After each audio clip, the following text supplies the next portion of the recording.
అప్పటికి త్రిష డేట్లు నేను చూస్తున్నా, త్రిష డేట్లు మట్టుకి నేను చూస్తున్నా.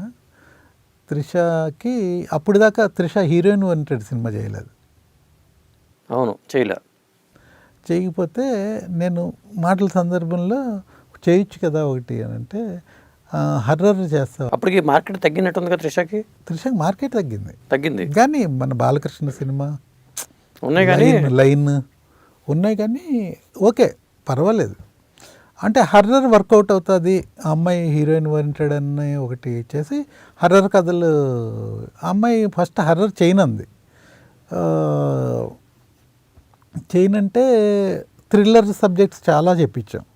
థ్రిల్లర్ కథలు ఏమీ అమ్మాయికి నచ్చలేదు. తర్వాత సరే హర్రర్ చూద్దాము, బాగా ఇంట్రెస్టింగ్ ఉంటే అప్పుడు ఆలోచిద్దామంది. అలాగే ఒక 3-4 నెలలు కలిసిపోయింది. వస్తున్నాయి సినాప్సెస్లు పంపిస్తున్నాము, అమ్మాయి నో నో నో సరే ఫిలిం చేయడం ఇష్టం లేదేమో అలా అంటుంది అనుకున్నా. ఒక స్టేజ్లో మన గోవర్ధన్ రెడ్డి అని డైరెక్టర్, అతను కథ చేసుకున్నాడు, కథ చెప్పాడు. కథ ఏదో ఇంట్రెస్టింగ్ ఉంది, బాగుంది, ఇది ఏదో కొత్తగా ఉంది పాయింట్ అని అనిపించి ఇమ్మీడియట్గా అమ్మాయికి నెరేట్ చేయించాను. అమ్మాయి ఇమ్మీడియట్గా బాగుంది, ఇది ఓకే చేద్దామని. అలా నాయికి మొదలైంది. నాయికి మొదలవడం చాలా హుషారుగా చాలా మొదలైంది.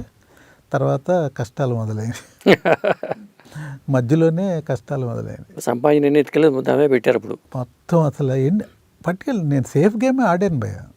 ఏంటంటే తెలుగు తమిళ్ మనకేంటంటే తెలియని లాంగ్వేజ్లో వెళ్ళి సినిమా చేయకూడదు అనేది నాకు అప్పుడు అర్థమైంది. అంటే బయట మార్కెట్లో ఉన్న ఇదేంటంటే ఈ సినిమా వల్ల మీకును త్రిషకి అబ్బా అది కూడా అయింది భయ. నిజంగా అమ్మాయితోటి ఉన్న నాకు మంచి అసోసియేషన్ చెడిపోయింది బికాజ్ ఆఫ్ అది డైరెక్టరా బికాజ్ ఆఫ్ డైరెక్టర్. ఏంటంటే ఇది 10 కోట్లు అయిపోయింది మార్కెట్ అది ఇది అని చెప్పడం, అయ్యేమో అమ్మాయికి రీచ్ అవ్వడం, ఇక్కడేమో అంత మ్యాటర్ లేకపోవడం.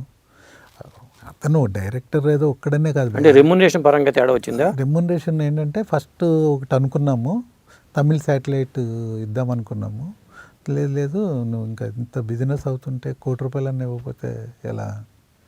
₹1 కోటి అనేసరికి మనకి కొద్దిగా ఇబ్బంది అయింది.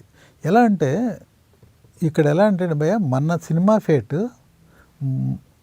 ఆ ఆర్టిస్టులు చేసిన ముందు సినిమా మీద ఆధారపడి ఉంటుంది. అంతేగా. ఇప్పుడు నాయికి సినిమా నేను చేశాను, ఆ అమ్మాయి ఆల్రెడీ మరలా అక్కడే ఇంకో హర్రర్ సినిమా మొదలుపెట్టింది, అది రిలీజ్ అయింది. తెలుగులో కూడా డబ్బింగ్ అయింది.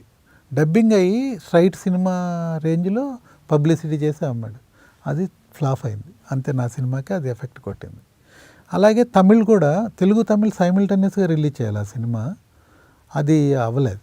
ముందు ఇక్కడ చేయడం, తర్వాత ఇక్కడ వర్కౌట్ అవ్వపోయేసరికి అక్కడ, అది నిజంగా ఒక్క సెకండ్ మన లైఫ్ని ఒక నిమిషం మారుతుంది అంటారు.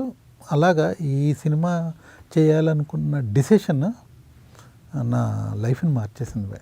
ఇలాంటి ఇంట్రెస్టింగ్ వీడియోస్ కోసం తప్పకుండా మా ఛానల్ని సబ్స్క్రైబ్ చేయండి.